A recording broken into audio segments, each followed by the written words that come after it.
Здравствуйте, мои дорогие друзья, с вами Дина, и я рада, что вы вновь на канале «Коллекция рецептов». Сегодня приготовим одно из самых известных и любимых блюд итальянской кухни – лазанью. По своей сути это многослойная запеканка из тонких листов теста с различной начинкой, соусом бешамель, а сверху лазанья покрыта румяной сырной корочкой. Рецептов приготовления лазаньи очень много. В качестве начинки используют мясной фарш, морепродукты, грибы, всевозможные овощи, шпинат, а для сладкой лазаньи – фрукты, ягоды и орехи. Сегодня будем готовить классический вариант лазаньи с мясным соусом болоньезе и соусом бешамель.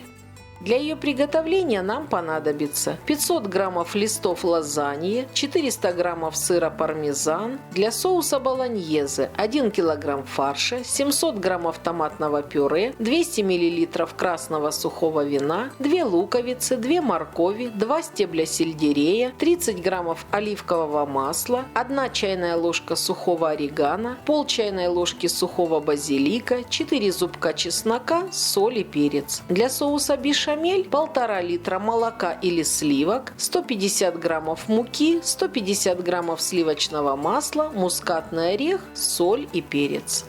Приступим к приготовлению. Для соуса болоньезе необходимо мелким кубиком нарезать репчатый лук, стеблевой сельдерей и морковь. Измельчаем чеснок, желательно его порезать ножом. Обязательным ингредиентом лазаньи является сыр пармезан. Натираем его на мелкой терке. Продукты подготовлены, и сейчас отправляемся к плите, чтобы приготовить 2 соуса – болоньезе и бешамель. Для приготовления мясного соуса болоньезе устанавливаем сковороду на плиту, хорошо ее разогреваем, выливаем оливковое масло и высыпаем репчатый лук. Обжариваем лук до прозрачности, затем добавляем резаный чеснок и обжариваем его вместе с луком в течение минуты. Как только почувствуется чесночный аромат, добавляем в сковороду морковь и обжариваем ее в течение 3-4 минут до мягкости, постоянно помешивая.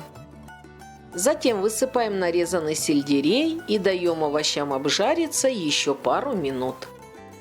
Далее в сковороду с овощами добавляем мясной фарш, у меня говяжий, но можно использовать любой, из свинины, курицы, индейки, а также комбинированный. Тщательно все перемешиваем, чтобы не осталось крупных комочков, и тушим фарш до тех пор, пока в сковороде не останется жидкости. Затем добавляем стакан красного сухого вина, сушеный базилик и орегано.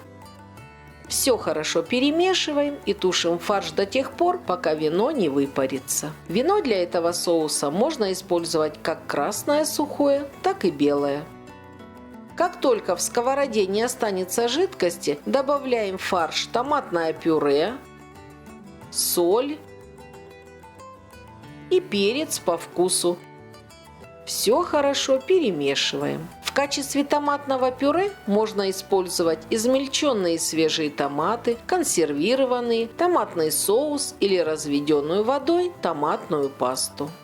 Убавляем огонь, накрываем сковороду крышкой и тушим на слабом огне 20-30 минут. А пока болоньезе тушится, приготовим соус бешамель. Для этого на плиту устанавливаем сотейник или кастрюлю, выкладываем в нее сливочное масло и растапливаем его. Высыпаем в растопленное масло просеянную муку, быстро перемешиваем и обжариваем в течение 1 минуты. Затем небольшими порциями вливаем в кастрюлю молоко или сливки, каждый раз перемешивая до однородной консистенции. Повторяем эту процедуру многократно до тех пор, пока не используем все молоко.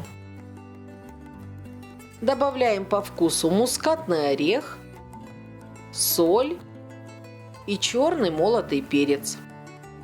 Не прекращая мешать, доводим соус до кипения и кипятим на медленном огне 1-2 минуты, пока он загустеет. Соусы готовы, начинаем собирать лазанью. Для этого используйте огнеупорную керамическую, стеклянную или форму с антипригарным покрытием.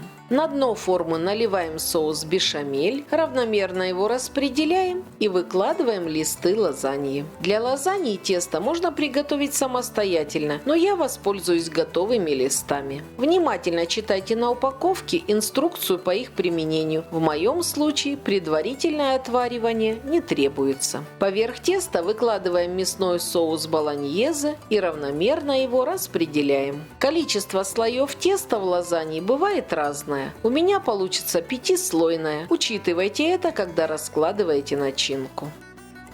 Обильно присыпаем мясную начинку натертым сыром. В идеале это должен быть пармезан, но можно использовать моцареллу, рикотту или даже маскарпоне. Если под рукой нет этих сыров, можно взять любой твердый сыр с пикантным вкусом и ярким ароматом. Поверх сыра вновь идет слой соуса бешамель. Старайтесь распределить соус как можно быстрее, поскольку он горячий и сыр начинает под ним плавиться.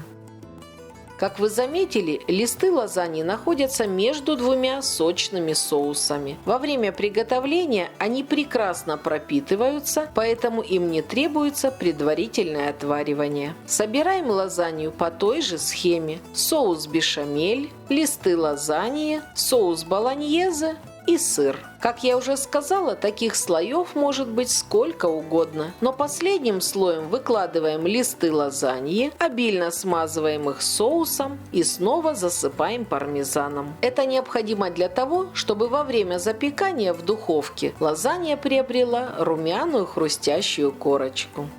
Отправляем подготовленную форму в заранее разогретую до 180 градусов духовку и запекаем до готовности. В режиме конвекция рекомендую убавить температуру до 170 градусов и запекать в течение 40 минут. Если вы опасаетесь, что лазанья может подгореть, накройте форму фольгой или поместите в рукав для запекания. Блюдо полностью готово, достаем его.